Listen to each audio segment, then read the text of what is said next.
something that is near and dear to me because I've spent the last 2 years of my life working diligently on, and that's my fourth book, and it's by far, out of all the books, it's the one that I think I've put the most amount of blood, sweat, and tears into, and it's a book entitled "A Hip Hop Activist Speaks Out on Social Issues." It's just kind of chopping up politics and social issues, and so it's just an honor to have this opportunity to expound upon the book and to use the book as a point of departure for discussion on this particular program. To chop up some of these issues that quite frankly should be at the forefront of all Americans' mindsets, but because the corporate media has such a grapple hold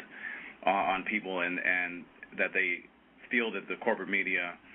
is the end-all, be-all, and that they're getting the narrative that they need. Unfortunately, most Americans don't have that,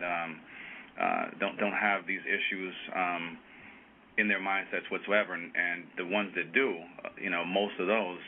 have the wrong narrative, have a very limited narrative in terms of things like war and Syria and so forth. And so I think that's important because just like the griot passes down information and history from one generation to the next, and if you don't have those griots, those living testimonials to what life was like previously, then the youth are going to have this large disconnect. They're going to have a huge disconnect. And so I think that having these kind of conversations and these kind of narratives coming forth from actual people that lived in those times, it adds context. It adds, this tangible, context to what they hopefully are reading as well.